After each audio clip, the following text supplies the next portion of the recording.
Som.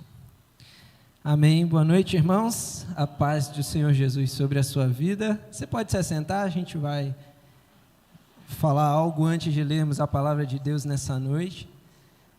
Estou vendo aqui que tem alguns irmãos que aderiram à ideia, né, pastor? E vieram de amarelinho, tão bonito, né? Esqueceu, Natália? Brigaram comigo, vão brigar comigo. Tem uma pessoa que vai brigar comigo no final do culto, que ela passou a semana inteira dizendo que eu tinha que vir de amarelo, mas eu parei e falei assim, eu não tenho amarelo para vir, mas eu vou de branco, que lembra paz de espírito, né, tranquilidade.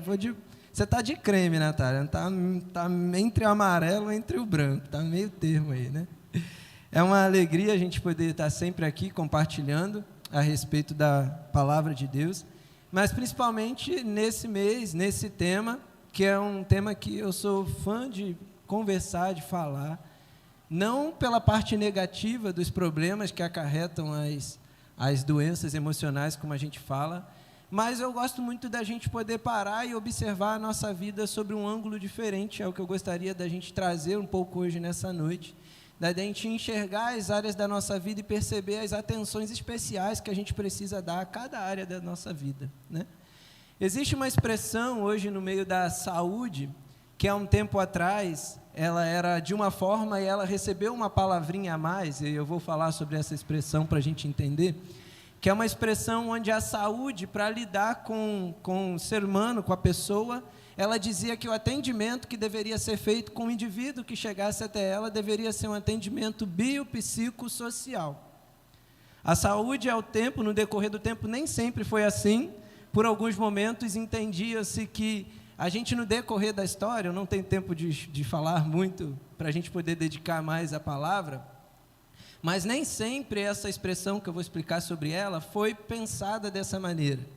Conforme surgiam-se doenças ou surgiam dificuldades, e dependendo do período histórico, era cada um associado a uma realidade. Há um período da história que toda doença era associada à questão espiritual. Se está doente é porque fez mal para os deuses. A gente até conversou isso na célula, lá no pastor Marcel, né? A gente fez algo mal para os deuses, vamos oferecer aqui uma oferenda para acalmar a ira do Deus e trazer a recuperação que a gente precisa. Ou então, depois de um tempo, passou a olhar que é tudo físico, é tudo problema do corpo, é tudo físico, não tem ligação com nada. Só que conforme o tempo vai passando e a ciência vai evoluindo, os estudos vão ampliando, vai se percebendo que tudo na nossa vida tem relação com as várias áreas da vida. E quando a ciência diz que as doenças, aquilo que envolve o nosso corpo, a nossa vida é biopsicossocial, ela está dizendo que toda a nossa vida ela envolve o bio, que é o biológico, que é o físico, o corpo da gente, psico, que está envolvendo a mente da gente, e aí vale a gente já começar a pensar algo que muitas das nossas doenças, eu não vou dizer todas, porque eu não garanto todas, mas muitas das doenças que a gente tem, dos problemas de saúde que a gente tem, estão ligadas aqui, com a psique, com a mente da gente. Como está o nosso estado emocional responde muito sobre o nosso corpo também. As nossas doenças, às vezes, são respostas de como a gente está sentindo aqui. Agora eu vou entregar algo que quem convive comigo o dia que vê isso acontecer vai saber, por exemplo. Graças a Deus eu não tenho tido, mas eu passei um bom tempo da minha vida tendo herpes labial. E aí, quando eu parei para me observar, eu percebia que eu só tinha herpes labial quando eu estava passando algo e eu não abria para ninguém. A urgência do meu corpo era de botar para fora aquilo que, como eu não botava em palavras, ela estourava em doença no corpo. Então, o nosso corpo, ele responde de muitas maneiras aquilo que a gente está vivendo na nossa mente. Por isso a ciência vai dizer que o que a gente passa é biopsico, mas ela acrescentou algo a mais, social. Tem muita relação com a nossa convivência, com o meio que a gente está inserido. Então, não é apenas só um problema físico, não é só um problema de mente, psicológico, não é um problema só social, é um problema que envolve muita coisa. Agora, pouco tempo para cá, a ciência entendeu que existe mais uma coisa que tem relação, e agora eles acrescentaram mais uma expressão. Hoje, a ciência trabalha com a área biopsicossócio-espiritual. Hoje se entende que a vida espiritual, que a área espiritual exerce grande influência sobre as outras áreas, sobre o nosso físico, sobre a nossa mente, sobre a nossa vivência social. Então, por que eu estou falando sobre isso para a gente começar? Porque não adianta a gente querer olhar para problemas psicológicos, olhar para doenças emocionais, olhar para as emoções negativas e querer apontar para uma área específica. Nós somos seres humanos feitos de várias áreas, como eu acabei de falar aqui. A gente é ser humano feito de corpo físico, a gente tem mente, a gente tem um físico, a gente tem uma alma que se envolve com Deus, que se relaciona, a gente tem emoções. Eu estava lendo recente, estou retornando lendo Gênesis, e vendo a criação do homem, eu percebi que Deus criando cada área dessa. Deus cria um corpo para esse homem, Deus cria ali um relacionamento de Deus com esse homem na área espiritual, Deus cria alguém para esse homem se relacionar com ele, a área social, e não há relacionamento social sem envolvimento de emoções, não há relacionamento com Deus sem envolvimento de emoções. Deus coloca nesse homem emoções também. E cada emoção que existe na gente, ela é muito importante. A gente não pode reprimir nenhuma emoção que existe dentro da gente, porque cada uma delas exerce um papel muito importante para a vivência da gente. E aí eu quero caminhar um pouquinho nesse exercício que a gente está fazendo histórico, antes de entrar na parte bíblica por si só, é que além da gente entender que a vida da gente é diversas áreas, essas áreas bio, psico, sócio, espiritual, houve um tempo da história, principalmente lá no períodozinho do Novo Testamento, onde surgiu uma heresia, que alguns aqui já ouviram falar, chamado gnosticismo. Essa heresia que surgiu no tempo que a Igreja de Cristo estava surgindo lá atrás, era uma heresia que dizia que Cristo, ele não teve um corpo físico, era só um espírito, e o que as pessoas viam era uma miragem, era uma imagem. E aí, quando as pessoas iam aderindo a essa heresia, na época que dizia que não existia um corpo material em Jesus, eles passavam a desvalorizar o corpo físico e supervalorizar o espiritual.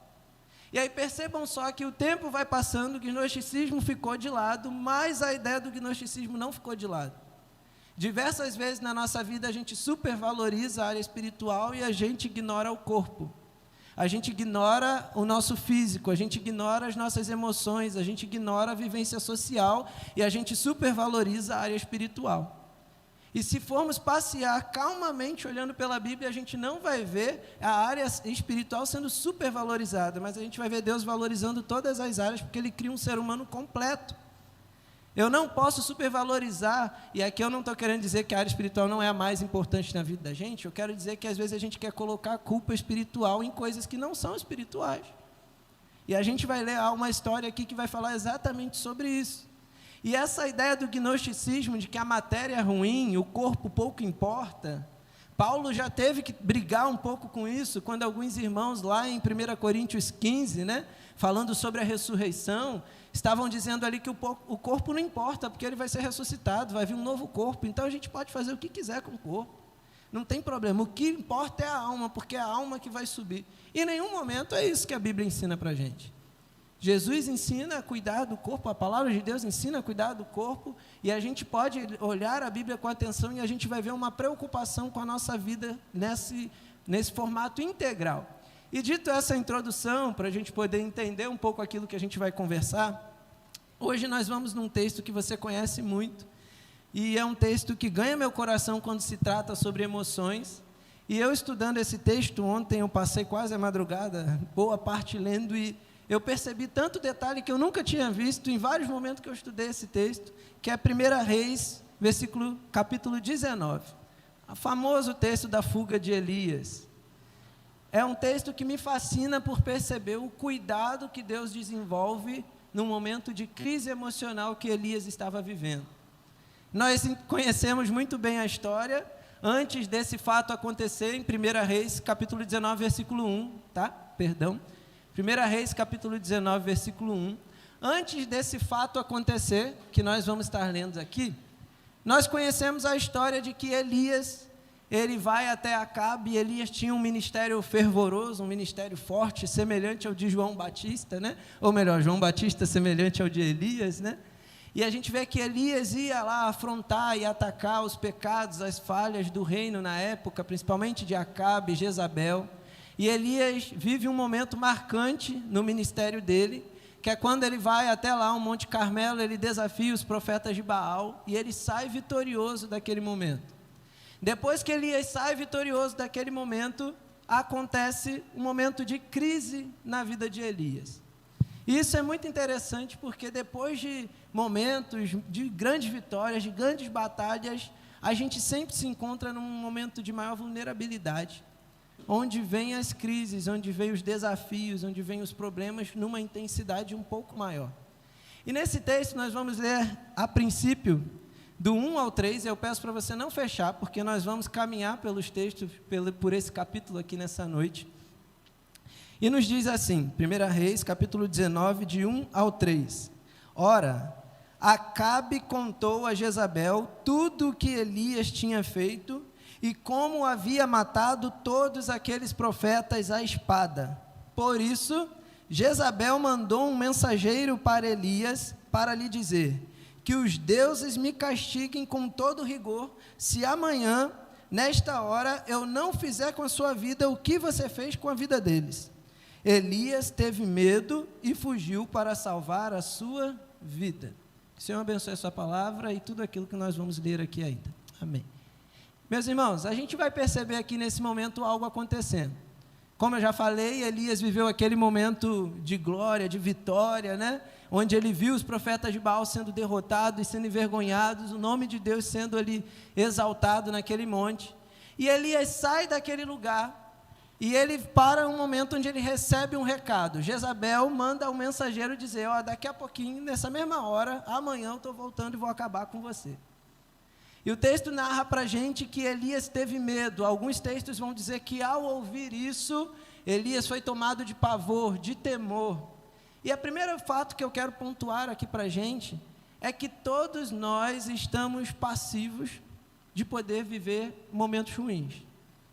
Todo mundo está passivo de poder viver e experimentar emoções negativas, emoções ruins. Que emoções são essas, pastor? O medo, a angústia, a ansiedade, a inquietação. Quantos sentimentos existem dentro da gente? A tristeza. São sentimentos, emoções ruins que tomam a gente. Todos nós podemos passar por essas emoções. E todos nós vamos passar por essas emoções.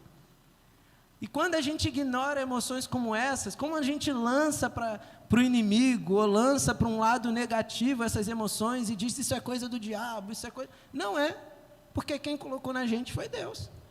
Quem colocou o sentimento de tristeza dentro da gente? Não foi o diabo. Deus criou a gente com o sentimento de se sentir triste. Deus criou a gente com o sentimento de se sentir angustiado às vezes, porque nós somos humanos. Nós não fomos criados na perfeição de aguentar tudo que chega. Nós, infelizmente, por conta do pecado, a gente sofre com as coisas que acontecem ao nosso redor. Estranho seria se viessem situações sobre a nossa vida e eu não me entristecesse, e eu não me angustiasse, e eu não me inquietasse. Seria muito estranho, uma frieza muito grande. Mas isso vai sempre acontecer na gente. E um livro que eu posso trazer para reforçar isso a gente é o próprio livro de Salmos, que é um dos livros que trabalha mais as emoções do que todos os outros livros na Bíblia. Salmos e Lamentações. São dois livros onde a gente vai ver o quanto o salmista, Davi principalmente, ele expressa as emoções dele na adoração a Deus. Eu me lembro de já ter falado aqui no púlpito alguma vez, eu repito, que não existe adoração sem envolvimento de emoções. Eu, às vezes, ouço muitas pessoas falarem, pastores, que o nosso culto precisa ser 100% racional. Não existe um culto 100% racional sem 100% envolvimento de emoções.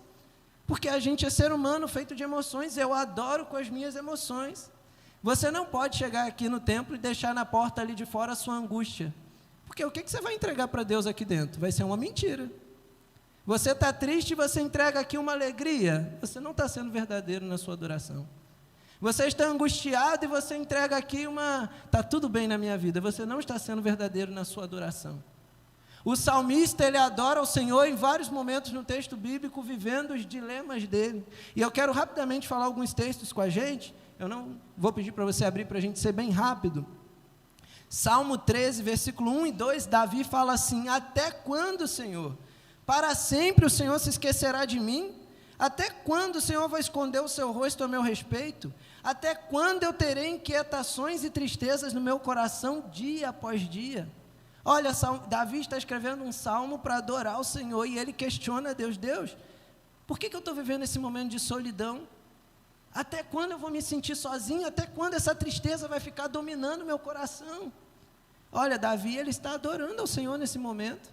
Davi está colocando para o Senhor, para quem criou ele, o sentimento de impotência, o sentimento de fraqueza, o sentimento de tristeza que está tomando o coração dele. Salmo 42, versículo 11, muito conhecido, Davi diz: por que está abatida a minha alma? Por que se perturba dentro de mim? Davi adora o Senhor se questionando e falando: olha, tem uma coisa estranha, Deus, dentro de mim. Por que minha alma está tão angustiada? Por que meu espírito está estranho? Mas em todo momento que Davi faz esse louvor, faz esse momento de lamento, ele faz um momento de louvor. E aí ele diz: ainda que eu esteja assim, eu esperarei e confiarei no Senhor. Ainda que eu esteja assim, eu vou continuar confiando em quem Deus é. Isso é adoração verdadeira. As nossas emoções adoram ao Senhor. Davi continua, Salmo 55, versículo 4 e 5, ele diz assim: o meu coração está acelerado, os pavores da morte me assaltam, temor e tremor me dominam, o medo tomou conta de mim. Gente, quem já passou crise de ansiedade? Davi está narrando uma crise de ansiedade. Tremedeira, palpitação, coração desesperado. Davi está tendo uma crise de ansiedade. E ele adora o Senhor no momento da crise de ansiedade dele. Que as emoções da gente não são negligenciadas por Deus. Davi ensina a gente a colocar diante de Deus aquilo que a gente está sentindo. Último texto, Salmo 116, versículo 3, Davi diz: as cordas da morte me envolveram, as angústias do inferno vieram sobre mim, a aflição e tristezas me dominaram. Davi está sentindo aqui um sentimento de morte, está sentindo algo pesado sobre ele, e ele em todo momento entrega isso diante de Deus. Eu acho isso incrível demais. O irmão bem falou aqui no início sobre Lamentações, eu pontuei Lamentações aqui também, porque a Bíblia separa um livro inteiro só para falar de questões emocionais, só para falar de lamento, só para falar de sentimentos.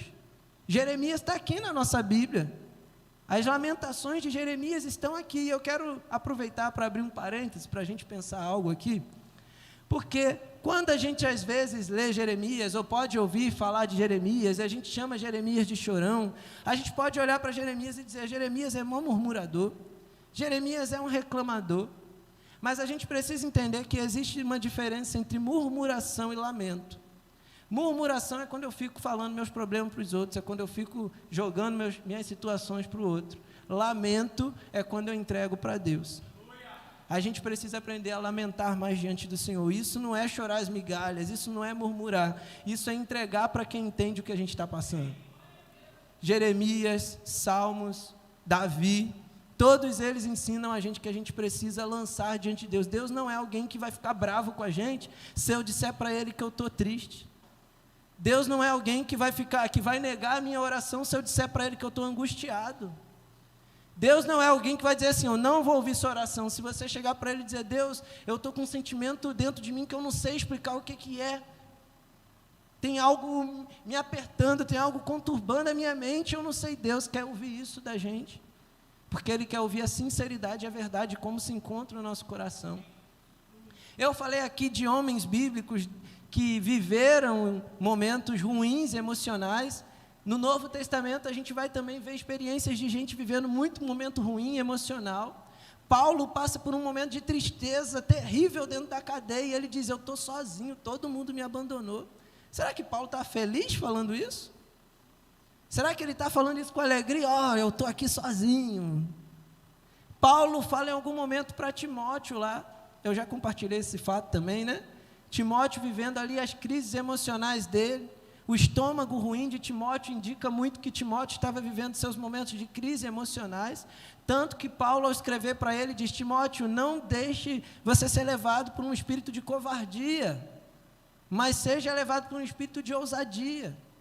Porque Paulo conhecia muito bem a vida de Timóteo e sabia que Timóteo era tomado por medos, por inseguranças. Homens, no decorrer da história, foram tomados por situações emocionais. Quantos aqui, eu sei que muita gente conhece, mas para eu saber, já ouviram falar de Charles Spurgeon? Bastante gente. Charles Spurgeon, um grande pregador, pastor batista, um dos maiores pregadores de todos os tempos, pregava para mais de 20 mil pessoas. Você sabia que Charles Spurgeon viveu a vida toda dele lutando com a depressão? Charles Spurgeon vivia deprimido, e ele colocava diante de Deus isso, encarava o púlpito para pregar e levar a palavra que precisava em meio à depressão. Eu ontem descobri que Martin Luther King, que lutou contra o racismo, que lutou pelo povo naquela época, nos Estados Unidos, pastor batista, também lidou com a depressão. Então a gente vai ver que nós não estamos numa condição de isso não vai acontecer comigo nunca. Eu sou crente, isso não é coisa de crente. Lidar com ansiedade, isso não é coisa de crente. Isso é falta de Deus na vida. Isso é falta de comunhão com o Senhor, nunca foi. Não é. Um cristão pode sim passar por essas situações, porque a gente é humano, feito de carne, feito de emoções, e nós vamos e podemos sim passar por situações como essa. Eu lido com ansiedade, já vivi momentos de crises mais intensas, mas ela está todo tempinho ali olhando para mim, louca para achar um espaço e voltar a atacar. Eu vejo todo momento alguma situação e eu falo assim, olha, ela está querendo chegar, eu preciso recorrer às pontes aqui para não deixar tomar conta. E a gente cantava aqui no louvor a música Deserto, e em determinado momento, quando eu parei para lembrar da palavra, eu comecei a refletir no tema de hoje, eu olhei para a minha vida, começou a vir na minha mente alguns momentos muito ruins, momentos de ter que sair da igreja rapidamente de carro, porque eu estava passando mal, e correr para o hospital, com o coração palpitando, tendo ânsia de vômito, pressão a 16 por não sei quanto. Momentos em que dentro de casa, crise de choro, desesperadamente não saber o que fazer, mas sentir Deus cuidando, abraçando e dizendo, esse deserto vai passar. Me emocionou estar aqui no culto e refletir nesses momentos e perceber que Deus, Ele é alguém que está com a gente em todos esses momentos. Gente, eu falei aqui pra caramba em um versículo só, vamos correr. Mas olha só, vamos caminhar. Nós já entendemos que a gente vai passar e que a gente pode passar por situações como essa. Mas a gente vai caminhar aqui e entender que a gente pode também poupar de situações como essas chegarem até a gente. Ou delas crescerem, tomarem proporções maiores sobre a vida da gente. Versículo 3, pode colocar de novo? Vamos ler o 3 e o 4. Elias teve medo de fugir para salvar a sua vida. Repita, para salvar a sua vida. Tá bom. Em Berseba de Judá, ele deixou o seu servo. Versículo 4. E entrou no deserto. Caminhando um dia, ele chegou a um pé de giesta, sentou-se debaixo dele e orou pedindo a morte. Repita, pedindo a morte. Já tive o bastante, Senhor, tira a minha vida, não sou melhor do que os meus antepassados. Volta o versículo 3. Elias teve medo e fugiu para salvar a sua vida. Versículo próximo. Elias sentou-se debaixo de uma árvore pedindo a morte. Gente, vocês estão entendendo isso aqui? Um versículo, Elias foge porque ele não quer morrer. No versículo seguinte, ele ora dizendo que ele quer morrer. Alguém está entendendo? Eu parei ontem, quem ficou com a crise fui eu, lendo o texto. Eu falei, o que está acontecendo com Elias? Que confusão é essa que está na cabeça de Elias? Uma hora ele foge porque ele não quer morrer, outra hora ele pede para morrer. Agora, vamos lá entender. E foi algo que eu nunca tinha prestado atenção nesse texto. Elias foge porque ele não queria ser morto por Jezabel. Elias não está com medo de morrer, mas Elias está com medo de que Jezabel mate ele. E a gente vai perceber aqui onde está o problema da crise de Elias. Era um problema de que Elias não queria ser humilhado. Elias não queria ser envergonhado. Imagina, eu, o profeta, que derrotei tantos profetas de Baal, agora vem uma mulher e me mata? Não, Senhor, eu prefiro que o Senhor me mate do que aquela mulher me matar. Elias não está aqui com medo de Jezabel, como alguns costumam dizer que Elias está com medo de mulher, né? Já vi várias pregações em que diz que o homem tem medo da mulher, por isso que Elias fugiu. Elias não está com medo da mulher, Elias não está com medo de Jezabel, mas Elias estava com medo da derrota do ministério dele. E Elias preferiu que o Senhor matasse do que passar por aquela humilhação de ser morto por Jezabel. E aqui a gente vai perceber algo pesado. O problema da crise de Elias estava em que ele começou a olhar para ele, não para o Senhor. Elias começou a olhar para a aparência. Eu tenho um ministério, eu sou alguém, eu sou um profeta, eu derrotei tantos homens, eu não posso entregar tudo agora na mão de uma mulher. Eu preciso ser honrado, eu vou fugir. Senhor, ela vai me achar aqui no deserto. É melhor que o Senhor me mate do que eu parar na mão de Jezabel. E a gente começa a perceber aqui o problema que está acontecendo com Elias. Um homem que estava preocupado com a realidade dele, mais do que com aquilo que o Senhor podia fazer e tinha feito com ele. Um homem que viveu tantas experiências, mas chegou um momento que ele começou a se preocupar com a imagem dele. Começou a se preocupar com aquilo que ele estava vivendo. E isso é muito comum da gente acontecer, é muito comum de ser assim na vida da gente. Porque a gente começa a pensar, olha, se o pastor souber que eu estou passando por esse momento emocional, ele vai achar que eu não estou bem com Deus. Se os irmãos da igreja souber que eu estou com depressão, vai achar tudo que eu estou afastado, que eu caí, que eu estou em pecado. Nossa, se na minha casa souberem que eu estou desse jeito, nunca mais eles vão me ouvir, vão me dar valor, porque vão saber que eu estou fraco, que eu estou mal emocionalmente. E a gente começa a levantar uma imagem para a gente manter aquela postura, para que ninguém saiba o que está acontecendo. Até que a gente chega num momento muito terrível, e aqui eu estou falando sobre mim, onde o Senhor começa a tirar coisas da gente para mostrar que não é sobre a gente. Quando Ele começa a retirar algo da gente, mostrar, eu faço sem você. Quando eu tive meu pior momento de crise emocional, de ansiedade, eu era líder de jovens na igreja, eu fui obrigado a me afastar. E eu vi tudo acontecendo naquele momento, e Deus ministrou ao meu coração, eu não preciso de você. Você não é a peça principal aqui. Tudo acontece sem você. Agora, se você quiser continuar deixando eu fazer, eu conto com você. Eu passei a olhar as coisas diferentes, perceber que eu não sou a cereja do bolo, eu não sou a peça principal, eu não sou aquilo que Deus mais precisa, como diz aí um irmão pregador, você é o ponto fraco de Deus. A gente não é ponto fraco nenhum de Deus, Deus não precisa da gente para nada. Ele pode fazer o que Ele quiser. Uma amiga minha dizia, comigo ou semigo. Deus continua fazendo o que Ele quer, Ele não precisa da gente. Elias se achou muito importante para aquela missão, ao ponto de pedir, Deus, é melhor ser morto. Olha só, o profeta que foi morto por Deus, é mais bonito do que o profeta que foi morto pela rainha. Não é pior? Elias preferia que o Senhor levasse ele, mas não era porque ele queria estar ao lado do Senhor. Isso me faz perceber que tem momentos que às vezes a gente anseia e a gente diz assim, Deus, eu queria tanto estar com o Senhor, eu preferia morrer e me encontrar com Cristo. Não é porque a gente está com saudade, a gente quer ver o Senhor e a gente quer morar com Cristo, é porque a gente quer largar os problemas que estão acontecendo aqui, igual Elias estava vivendo. A gente não pede a morte porque a gente quer se encontrar desesperadamente com o Senhor e viver a eternidade com Ele, mas porque a gente não aguenta mais os problemas. E aí a gente vai começar a perceber algumas coisas que estavam acontecendo aqui. Versículo 5. Depois ele se deitou debaixo de uma árvore, dormiu. De repente um anjo tocou nele e disse, levante-se. Eu falei aqui que a gente precisa perceber o que está acontecendo. Quais são as realidades que estão dentro da gente. Percebam bem, vamos recapitular. Elias ouviu falar que Jezabel quer matar, foge para o deserto, no meio do caminho ele cansa, ele deita, ele dorme, vem um anjo, toca nele e diz, levante-se e coma. Gente, por que será que Elias parou e deitou? E a gente vai começar a perceber uma questão que está acontecendo com Elias. Elias está vivendo um momento de exaustão, Elias está cansado. Pode voltar para mim no último versículo do 18, é o versículo 46. Olha o que está acontecendo com Elias. Antes de Jezabel mandar o recado para Elias, olha aqui o que Elias viveu. 1 Reis 18, 46. Vem o anterior, o 45. Enquanto isso, depois que Elias derrotou os profetas de Baal, tudo aquilo aconteceu. Olha aqui.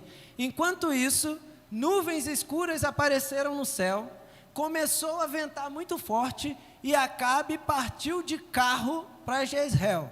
Tá, tudo bem que não é carro, né? Os carros no cavalo, que eram muito rápidos na época. Aí olha o que aconteceu, versículo 46. O poder do Senhor veio sobre Elias, prendendo a capa com cinto, ele correu à frente de Acabe por todo o caminho até Jezreel. Gente, eu parei ontem para fazer as contas, eu fiquei assim, tem alguma coisa estranha aqui. Eles estão no Carmelo, eles vão para Jezreel, Acabe está num cavalo de guerra correndo, Deus manda um espírito sobre Elias e Elias corre na frente de Acabe. Elias virou o Sonic, virou o Flash naquele momento. E ele corre na frente de Acabe e chega primeiro que Acabe. Sabe quantos quilômetros Elias correu? 39 quilômetros, é o que dá entre Miraí e Amuriaé. Elias correu essa estrada inteirinha. Quando ele chega em Jezreel, ele recebe um recado: Jezabel quer matar. Ele anda mais um dia inteiro até o deserto. Chega um momento que Elias não aguenta mais, ele está cansado. E quando Elias recebe o recado de Jezabel e bate o desespero, ele já tinha corrido esse tempo todo, eu sei lá quanto tempo foi, se ele conseguiu fazer num dia ou mais. Mas tudo que Elias viveu no Carmelo desgastou muito ele. Elias viveu aquele momento ali junto com os profetas de Baal. Elias matou os profetas de Baal. Elias fugiu de Acabe. Elias chegou até aquele momento cansado, exausto. E aí eu digo que a gente precisa perceber o que está acontecendo com a gente. Eu falei no início e vou repetir agora nessa parte da palavra. A gente precisa ficar muito atento, porque os nossos momentos de exaustão, os nossos momentos de cansaço, são momentos de vulnerabilidade. São momentos de fraqueza, são momentos que a gente é levado por palavras que a gente ouve, são momentos que a gente é levado por sentimentos que surgem, são momentos que a gente é levado pela realidade ao nosso redor, são momentos que a gente não está com a cabeça muito boa para pensar, e aí a gente é levado por aquilo que acontece. A gente precisa ter muito cuidado com os momentos de cansaço e de exaustão na vida da gente. Eu já ouvi isso de muitas pessoas, de psicólogos: cuide para que você não precise chegar a um momento de exaustão, porque quando a gente chega naquele ápice do eu não aguento mais, aí é difícil a gente pegar o gás de novo, aí a gente se sente desesperado, a gente se sente com medo, a gente se sente fraco, a gente se sente inseguro, e tudo aquilo vem tomando conta da gente de uma maneira muito grande, e a gente observa aqui nesse momento essa exaustão tomando conta de Elias. E aí a gente vai perceber que a gente precisa estar atento a essa realidade na vida da gente. Às vezes você, dona de casa, está ansiosa, está cansada, porque você faz tudo dentro de casa o tempo todo. Você não para. Você limpa, você varre, você corre, você cuida de filho, você leva para a escola, você volta, você trabalha, da meia-noite você está fazendo faxina, você vai dormir 2 horas da manhã, 3 horas da manhã para acordar no outro dia 6, e você quer estar bem emocionalmente para lidar com as coisas. Aí você fica mal. Você vem dizer que é falta de vida com Deus? Aí você fica mal, você vem dizer que é um problema? Não é. É falta de se cuidar. É falta de parar e respirar. É falta de tirar um tempo para você. É falta de dormir um pouco mais. É falta de comer melhor. É falta de praticar atividade física.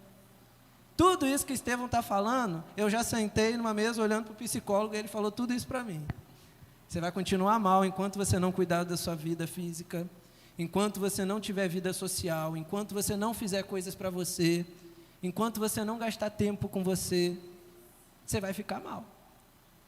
Eu quero compartilhar algo com a gente. Eu li um livro, se você puder um dia ler um livro muito legal, chamado Andando com Tanque Vazio. É um livro de Wayne Cordeiro, ele é um pastor batista americano, e ele narra nesse livro o momento que ele viveu o burnout. Burnout é uma doença emocional por conta de muito trabalho. Quando a gente trabalha demais, está vendo, irmãos? Quando a gente trabalha demais, a gente pode ficar doente. Eu já vi pessoas, um parêntese, né? Pessoas felizes dizendo assim: olha, faz ano que eu não tiro férias, e eu estou muito bem. A conta chega, tá? Eu trabalho demais, isso é muito bom, a conta chega. Eu vim para Muriaé porque o casal que liderava a Cristolândia desenvolveu burnout de tanto viver imerso na função de trabalho. E eles nunca mais conseguiram voltar a trabalhar no mesmo lugar. E eu estava quase desenvolvendo a mesma coisa. Porque a gente se entrega demais, a gente que é muito intenso precisa tomar cuidado na nossa intensidade. E aí o Wayne Cordeiro, no livro Andando com Tanque Vazio, ele fala algo que eu acho muito legal. Eu vou mais ou menos compartilhar com os irmãos. Ele diz assim: existe 85%, ele vai dividir coisas que a gente faz na nossa vida em porcentagens. E aí ele vai dizer assim: 85% de coisas que a gente faz, a gente pode facilmente delegar ou deixar qualquer outra pessoa fazer. Pensa aí, várias coisas que você faz no seu dia a dia. É claro que você vai dizer assim: ah, pastor, se eu não fizer, não tem quem faça. Mas imagina que você pode contratar alguém para fazer, né? Imagina que você pode contratar uma empregada para arrumar sua casa, para lavar sua roupa, até para dar banho em você. Você pode contratar alguém. 85% do que a gente faz, alguém pode fazer pela gente. até dar comida na nossa boca, se você tiver condição, você pode botar alguém para fazer. Aí ele vai dizer para a gente que esses 85, qualquer pessoa pode fazer sem muito estudo, sem muitas habilidades, você pode deixar alguém fazer.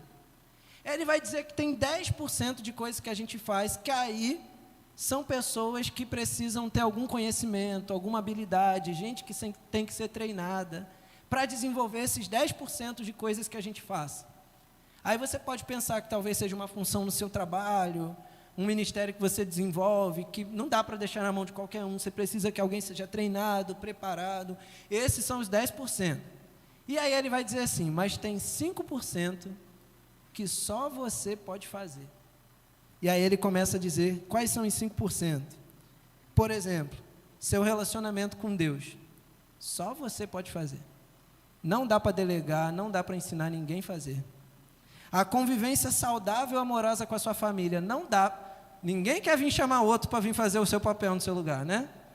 Eu vou delegar alguém para ir lá assumir meu papel com a minha esposa, para cuidar da minha casa. Ninguém quer fazer. Só você. Só você pode fazer. Você não pode passar isso para ninguém. Cuidar do seu ministério para que ele seja um ministério que agrade ao Senhor. Não dá para outro querer mais do que você. Você precisa que seu ministério agrade ao Senhor. Um corpo fisicamente saudável. Não dá para você deixar que alguém faça. Só você pode cuidar do seu corpo. Só você pode viver fisicamente saudável. Só você pode cuidar da sua alimentação. Não adianta ter um grupo de mulher da igreja querendo fazer dieta, mas só você pode mudar e fazer a sua dieta. Amém, irmãs? Misericórdia, né? Não dá, só você pode cuidar desses 5% que existe. E aí ele vai falar o seguinte, quando a gente negligencia os 5%, a nossa vida desanda. Quando a gente negligencia essas, não quer dizer que são 5 coisas, né?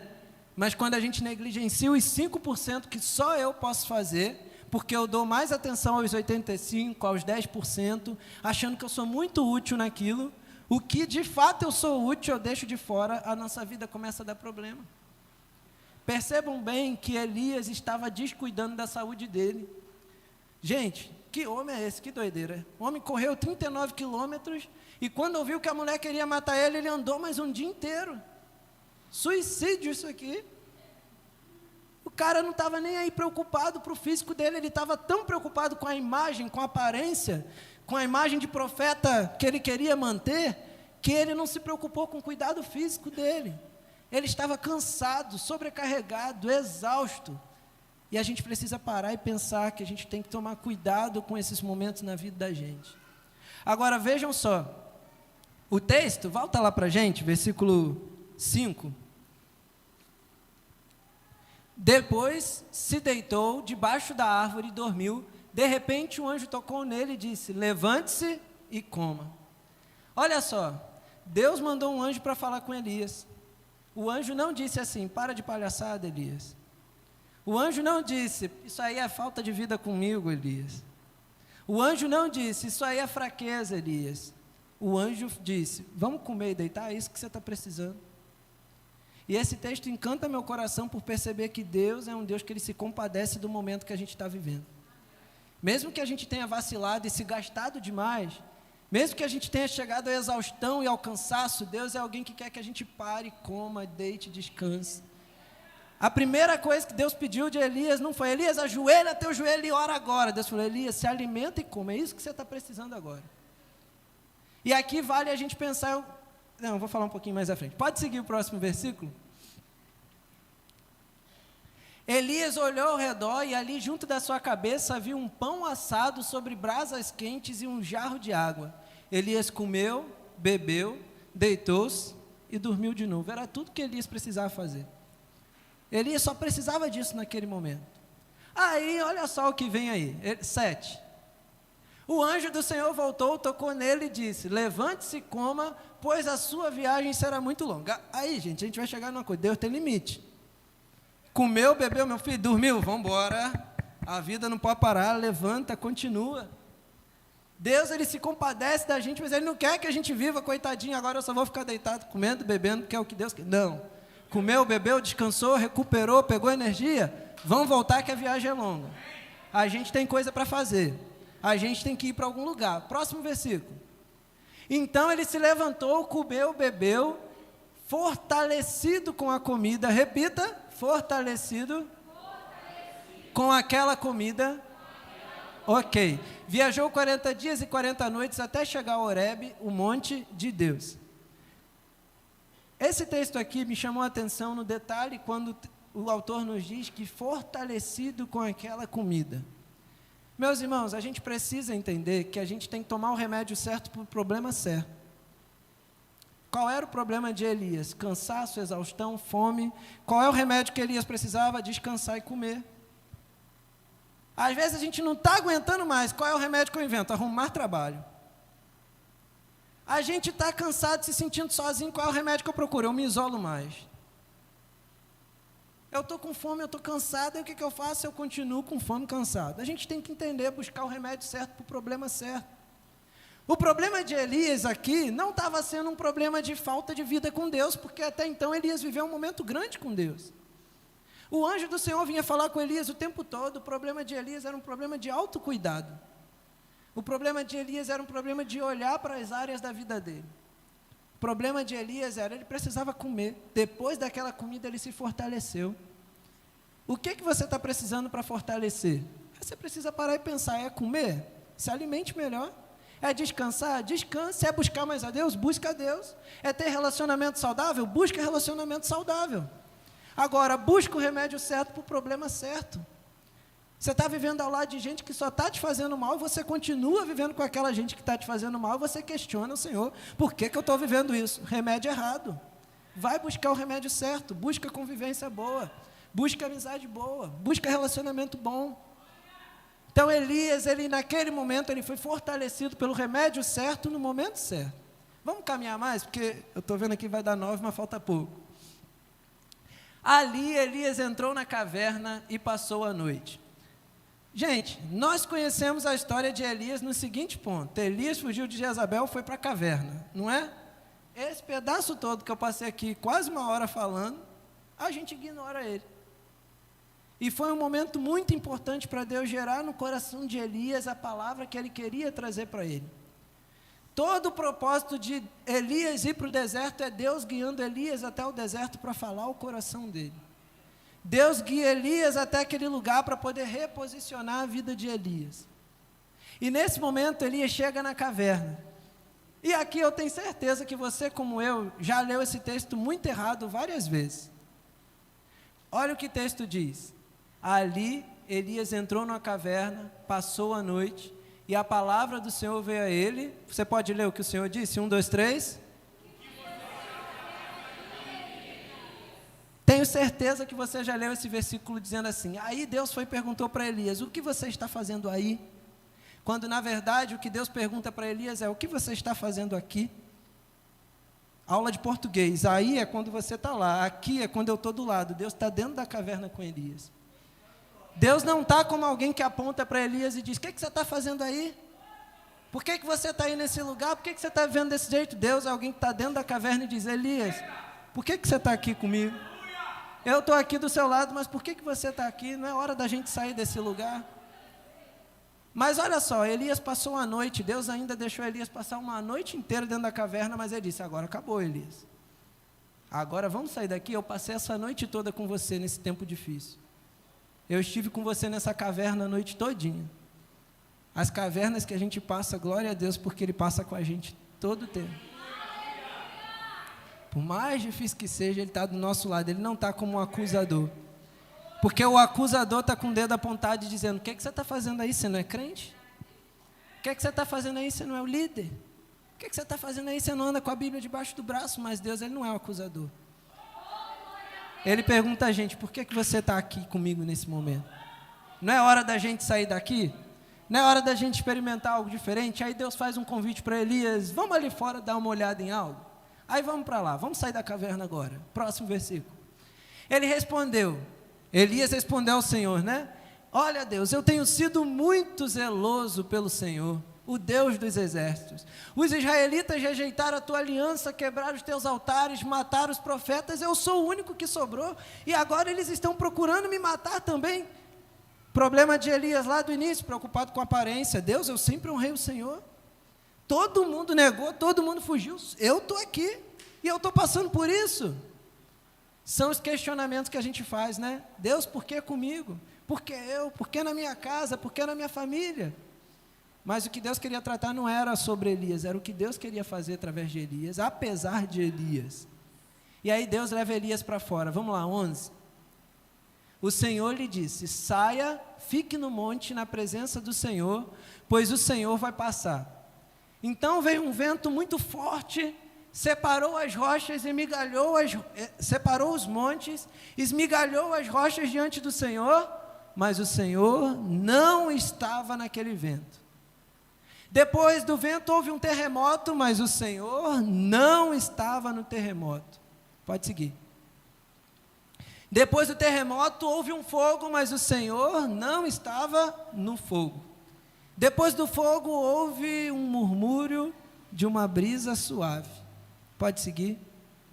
E quando Elias ouviu, puxou a capa e cobriu o rosto, saiu e ficou à entrada da caverna, e a voz lhe perguntou: o que você está fazendo aqui, Elias? Gente, esse momento que Deus faz com Elias, e é aqui um momento que eu gosto demais, porque Deus, ele é didático. Sabe aquela frase, não está entendendo, você quer que eu desenhe? Deus faz exatamente isso com Elias. Você não está entendendo, não, Elias? Eu vou desenhar para você. Sabe o seu ministério, que é o ministério do movimento, Elias? Por onde você passa, é uma vendaval. Você foi lá em cima naquele fogaréu no morro, mostrou que eu sou Deus. Você racha, você separa monte, você quebra rocha, você chega causando movimento, Elias. Não é sobre isso. É sobre a paz que eu quero trazer para dentro de você. Deus quebra Elias naquele momento, mostrando que não era nada sobre o que Elias viveu. Não era nada sobre o movimento todo que Elias passou, mas era sobre a brisa suave que Deus queria trazer para ele. Deus vai tratar da mesma maneira com a gente, meus irmãos. Não quer dizer que Ele não está no meio do vendaval, que Ele não está no meio do fogo, que Ele não está... Mas em meio ao vendaval, em meio ao fogo, em meio ao terremoto, eu preciso ouvir a voz dEle calma e suave falando comigo. Eu preciso ouvir Ele calma e suave dizendo assim: eu estou aqui, Elias, mas por que você está aí ainda? Eu estou aqui do seu lado, mas por que você está aqui, Elias? Deus não chega gritando, Deus chega calmo e suave. Elias, eu estou entendendo tudo que você está passando, mas já chega. É hora da gente tomar a frente. Aí o que Elias faz de novo? 14. Tenho sido muito zeloso. Dá uma raiva, ainda não. Aí eu paro e falo assim: a gente age igualzinho a Elias. A gente quer continuar dando desculpa, a gente quer continuar se fazendo de vítima, de coitado. Deus, eu continuo sendo zeloso. Os israelitas rejeitaram a tua aliança, quebraram os altares, mataram. Eu sou o único que sobrou e agora eles também querem me matar. Aí Deus dá um basta naquela situação. E o Senhor diz: Elias, acabou. Chega. Vamos voltar para o caminho. Vamos sair de tudo isso. Você já viveu o que você precisava viver. Você já viveu o momento que você precisava. Agora vamos voltar para o caminho. Primeira coisa que a gente percebe aqui: Deus reposiciona Elias para onde ele nunca devia ter saído. Mas se aconteceu de sair, Deus sempre vai trazer a gente de volta, quando a gente coloca o nosso coração de volta nele. Deus traz Elias de volta ao lugar e Deus coloca: é aqui que eu quero você, Elias. Volte para o caminho, por onde você veio, e vá para o deserto de Damasco. Segunda atitude que Deus toma com Elias, ele faz assim: chegando lá, unja Azael como rei da Síria. Deus nesse momento renova a vocação de Elias. Deus não rejeitou o ministério de Elias, porque Elias teve um problema ruim, uma doença emocional.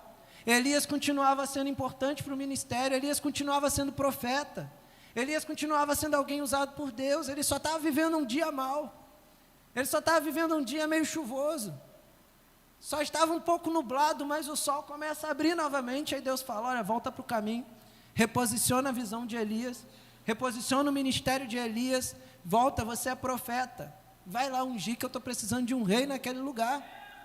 E Elias vai e volta para aquele lugar para cumprir o seu chamado. Terceira atitude que Deus faz com Elias, pode seguir? Unja também Jeú, filho de Nissi, como rei de Israel. Unja Eliseu, filho de Safate, de Abel Meolá, para suceder a você como profeta. Próximo. Jeú matará todo aquele que escapar da espada de Azael, e Eliseu matará todo aquele que escapar da espada de Jeú. Agora presta atenção. No entanto, eu fiz sobrar 7.000 em Israel, todos aqueles cujos joelhos não se inclinaram diante de Baal, e todos aqueles cuja boca não o beijaram. Deus diz assim para Elias: para de besteira, que você não é o único não. Não se acha que você é o único que sobrou, que você é o único que está passando por isso, que você é o único coitado não, porque ainda tem 7.000 que estão de pé. Ainda tem 7.000 que estão avançando, ainda tem 7.000 que não desistiram. Deus traz a realidade para Elias. Deus não passa panos quentes, apesar dele passar num momento difícil com Elias, apesar dele estar dentro da caverna com Elias, apesar dele tirar Elias, de alimentar Elias, de dar descanso para Elias, ele trata com a realidade. Ó, meu filho, não é assim não. Não se acha que é só com você não. Não se acha que você foi esquecido não. Não se acha que você foi abandonado não. Tem 7.000 que está lá e continua persistindo. Levanta e vamos persistir também. Então Deus toma, irmãos, é só chuva, fique em paz, eu acho que não vai inundar hoje não, na época de inundar, a gente vai conseguir ir embora, se não for, vira vigília. Deus reposiciona Elias, Deus renovou a vocação de Elias, Deus traz a realidade de Elias, e última coisa, pode seguir? É esse versículo 19? Vamos lá. Então Elias saiu de lá e encontrou Eliseu de Safate. Ele estava arando com 12 parelhas de bois e conduzindo a 12ª parelha. Elias alcançou e lançou sua capa sobre ele. Pode seguir. Eliseu deixou os bois e correu atrás de Elias. Deixe-me dar um beijo de despedida em meu pai e minha mãe. E disse: então irei contigo. Vai e volte. Elias respondeu: lembre-se do que fiz a você. E último versículo para a gente encerrar. Eliseu voltou, apanhou sua parelha de bois e o matou. Queimou os equipamentos de Ará para cozinhar a carne, deu ao povo e eles comeram. Depois partiu com Elias, tornando-se seu auxiliar. O que Deus faz aqui? Traz suporte para a vida de Elias. Deus entendeu que Elias não podia continuar caminhando sozinho.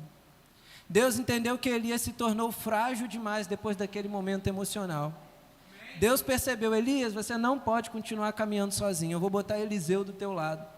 Você precisa contar com Eliseu, você precisa se abrir para Eliseu, você precisa confiar que Eliseu é um braço meu para te sustentar nesse momento.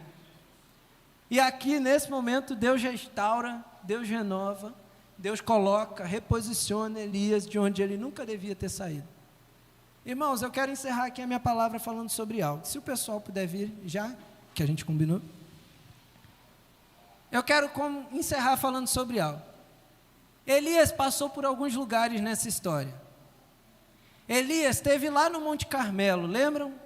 O Monte da Vitória. Carmelo significa terra fértil, lugar de vitória, lugar de colheita. Elias esteve no Carmelo, ele viveu grandes experiências com Deus no Carmelo. Elias foi para o Horebe. Horebe significa o monte de Deus. Elias foi para o Horebe, que é o mesmo monte onde Deus entregou as leis para Moisés, o Monte Sinai. Elias encontrou a Deus no Monte Horebe, mas Deus manda Elias sair e retornar para o caminho. É muito bom a gente se encontrar no Monte da Vitória, é muito bom a gente se encontrar no Monte de Deus. A gente quer viver uma vida de só receber vitória, a gente quer viver uma vida de só receber bênção, mas sabe, o que Deus tem para a gente é um monte que Ele quer que a gente caminhe. E aqui essa palavra não vai ser boa não. O monte que Deus quer que a gente suba é o monte do Calvário. O monte que a gente vai caminhar na nossa vida cristã é o monte do Calvário. O convite não é tão animador. O convite não é só de vitória, o convite não é só de muita bênção, o convite não é só de alegria. O convite é de sofrimento. Se alguém estiver disposto, vir até mim, toma a sua cruz. Jesus tomou a cruz caminhando aonde? No Calvário. Mas no Calvário, lá no fim de tudo, Ele obteve vitória.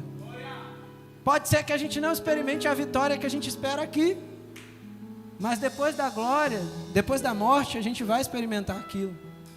Assim como o próprio Cristo teve que passar pela morte para experimentar a glória, ser exaltado, subir aos céus, mas o Pai esteve com Ele em todo momento. Nós vamos ter a certeza de experimentar a caminhada do Pai com a gente em todo momento. Diferente do que muitos pregam, a caminhada cristã não é uma caminhada só de bênção, não é uma caminhada só de vida boa, é uma caminhada de dor, é uma caminhada de perdas às vezes, é uma caminhada de sofrimento, é uma caminhada de doenças que aparecem no meio do nada, é uma caminhada de desafios que aparecem e às vezes a gente não sabe como lidar, é uma caminhada de problemas emocionais que tomam a gente, que parece que vão destroçar a gente, mas é uma caminhada onde o próprio Cristo está segurando ali juntinho com a gente. É uma caminhada onde o próprio Cristo não abandonou a gente em nenhum segundo. E pode ser o que for, é uma caminhada onde o nome de Cristo vai ser glorificado, seja na vida, seja na morte, seja na dor, seja na saúde, seja na alegria, seja na tristeza. É quase um casamento, né? Seja na riqueza, na pobreza, o nome de Cristo vai ser sempre glorificado. Se a gente reconhecer que tudo vem dele, que tudo é sobre ele, que tudo é para ele. Volto a repetir aqui, o problema de Elias foi qual? Elias começou a ficar mal quando ele começou a olhar para ele. E aí a gente às vezes começa a ficar mal quando a gente olha muito para a gente. Quando a gente quer ser forte demais, quando a gente quer dar conta de tudo sozinho, quando a gente quer sustentar no nosso braço. Mas a gente só vai ser forte quando a gente reconhecer a nossa fraqueza. Eu reconheço a minha fraqueza quando eu olho para o forte. Eu reconheço que eu sou fraco quando eu olho para Cristo. Eu vejo, Cristo é forte, eu sou fraco, mas Ele me fortalece. Eu não consigo, mas Ele consegue, então Ele vai me fazer dar certo. Eu não tenho condições, mas Ele tem, então vai dar certo. E a gente precisa parar e olhar para Cristo com esse olhar. Entender o quanto a gente depende dEle, o quanto a gente precisa dEle. Entender o seu momento. Qual é o seu momento? O seu momento de parar, de respirar. É o seu momento de se cuidar, de olhar para um autocuidado. Eu preciso agora de autocuidado. Eu entendi nessa noite. Eu preciso cuidar da minha saúde. Eu preciso descansar mais. Eu preciso me alimentar mais. Eu preciso gastar tempo com a minha família. Eu preciso brincar mais com meu filho, com meus netos. Não, eu preciso gastar mais minha vida com Deus. É isso que está faltando. Não, eu preciso mais viver bons relacionamentos, a minha vida social. Eu vou buscar estar mais perto de gente que vai me ajudar, que está no mesmo interesse, no mesmo propósito que eu. O que você precisa? Qual é o remédio certo para o problema certo que você está passando? Coloque diante de Deus nessa noite aquilo que você precisa. Peça ao Senhor como o Davi fez. Por que minha alma está tão angustiada? Por que se perturba dentro de mim? Aí ele diz assim, espera em Deus, confia em Deus. Ainda assim eu louvarei, ainda assim eu vou exaltar. Minha alma, aquieta um pouquinho, fica quietinha. Ouve o sussurro suave da voz de Deus falando com você. Deixa o vendaval parar, deixa o furacão parar, deixa o terremoto parar, deixa o incêndio acalmar e ouve um pouco da voz suave que está te acalmando, que está te reposicionando, que está te trazendo para o foco, que está te trazendo para o alvo. Ouça nessa noite a voz suave de Deus falando com você.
Acreditar e confiar no que você diz. Aquieta minha alma, faz meu coração ouvir tua voz. Eu queria, para a gente encerrar, poder orar pela sua vida. Você não precisa vir aqui à frente, onde você está. Se você quer fazer dessa música hoje a sua oração e pedir: Deus, acalma todo esse turbilhão dentro da minha alma. Acalma todo esse furacão, esse vendaval, esse terremoto, esse incêndio. Me faz ouvir a tua voz calma e suave. Me faz ouvir a tua voz me reposicionando, me trazendo de volta para onde eu nunca devia ter saído. Acalma minhas crises, acalma a angústia, aquilo que eu tenho sentido sobre meu coração. Se você se encontra nesse lugar tal como Elias, eu queria te convidar no seu lugar, que você pudesse ficar em pé para a gente orar nesse momento pela sua vida.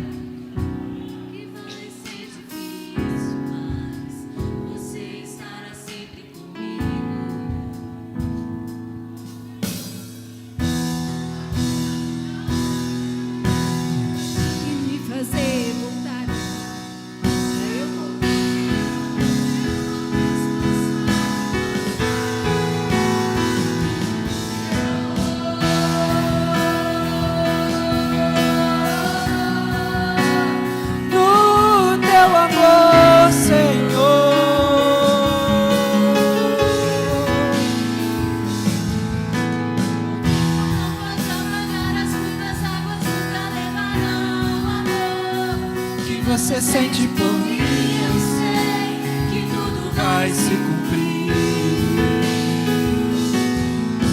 O tempo não pode Apagar as muitas águas nunca levarão amor. Que você sente por mim, eu sei que tudo vai se cumprir.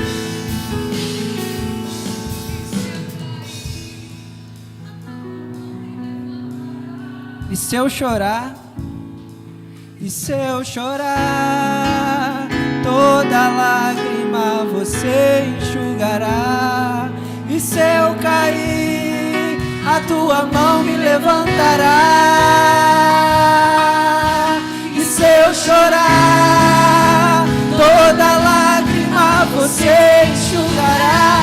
Então vem, aquieta minha alma. Faz meu coração ouvir tua voz. Deus nos chama pra perto, Deus. Nos chama pra perto. Só assim eu não me sinto só.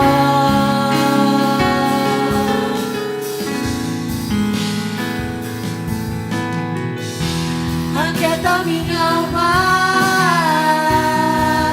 Faz meu coração ouvir tua voz.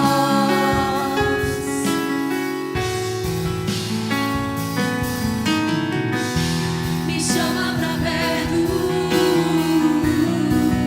Só assim eu não me sinto só.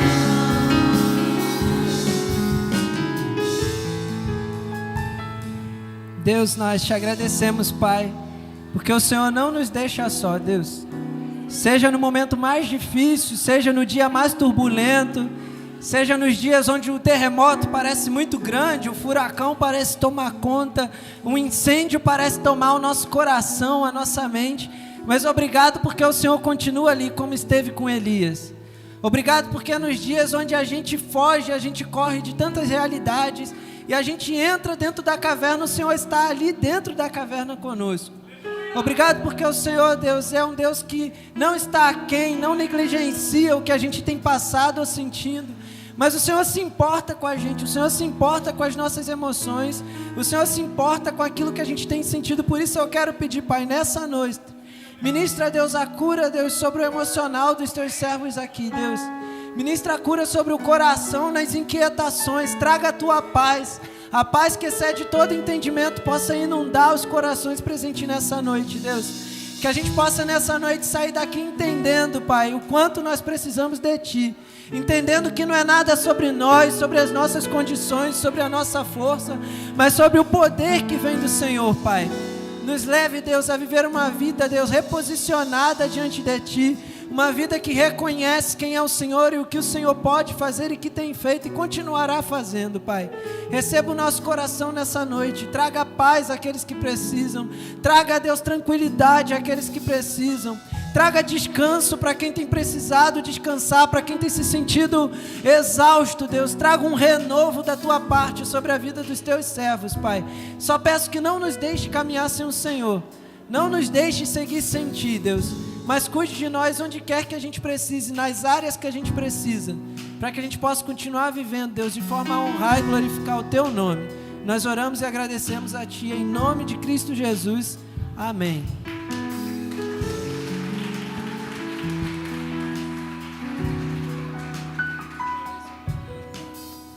Glória a Jesus. Amém, meus amados? Quantos foram abençoados com essa palavra? Que fazes aqui, Elias? Se você está num vale de alguma situação, Deus está com você. Saia com essa palavra, em nome de Jesus. Deus continue abençoando o pastor Estevão. Irmãos, os avisos aqui, foi oportuno aí para a chuvinha. Glória a Deus. Quem pode glorificar pela chuva? Engraçado, irmãos, é coisa tão simples que a gente vive com Deus. Hoje, naquele solzão, andando de moto, falei assim com Deus: Deus, manda uma chuva para nós hoje à noite. E na hora que deu aquele barulho, meu coração alegrou tanto, porque nas coisas tão simples, Deus mostra que Ele está com a gente, né? Então, irmãos, Deus está conosco, Deus está com você. E essa chuva é demonstração da misericórdia e da graça de Deus. Irmãos, o curso de membresia, você que quer se tornar membro da Igreja Batista Reviver, domingo pela manhã, 9 horas da manhã, iniciaremos uma classe com novos membros, amém? Tem escola bíblica dominical aqui também, 9 horas da manhã. Estamos estudando a carta de Paulo aos Gálatas, então vem para cá em nome de Jesus. Aprender a palavra de Deus, crescer na palavra de Deus. Culto domingo à noite, culto de celebração ao nosso Deus. Estaremos aqui celebrando ao Senhor, adorando ao Senhor domingo às 19h30 em nome de Jesus. E quinta-feira que vem continua, né, a Quinta Amarela, que nós estaremos falando sobre ansiedade, depressão, síndrome do pânico, esse tema. Semana que vem abordaremos mais temas nesse contexto de Setembro Amarelo. Estaremos recebendo um pastor da Igreja Batista do Parque Safira, de Muriaé. Ele estará aqui, ele é psicólogo também, um pastor psicólogo, estará aqui ministrando a palavra do Senhor conosco. Então venha para cá, eu tenho certeza, irmãos, que você será muito edificado. Na quinta-feira que vem, traga a sua família, serão dias abençoados aqui em nome de Jesus. E o pastor Éfito está dando um aviso aqui, o seguinte: você que deseja servir como voluntário na festa das crianças, dia 12 de outubro, amém? Procurar o pastor Estevão ou a Lela, amém? Então, você que deseja servir, trabalhar aqui como voluntário no Dia das Crianças. O ano passado foi 980 crianças. Esse ano nós estamos esperando 1.800 crianças. Brincadeira.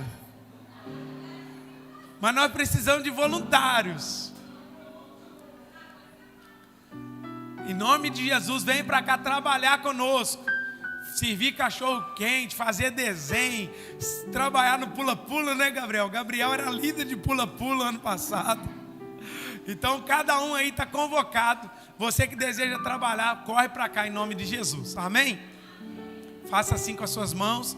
Que o grande amor de Deus Pai, a graça salvífica de nosso Senhor e Salvador Jesus Cristo, a doce comunhão e consolação do Espírito Santo de Deus seja com todos vocês, com todo o povo espalhado na face da terra. E a igreja diz: Deus abençoe e aplauda o Senhor. Está encerrado em nome de Jesus.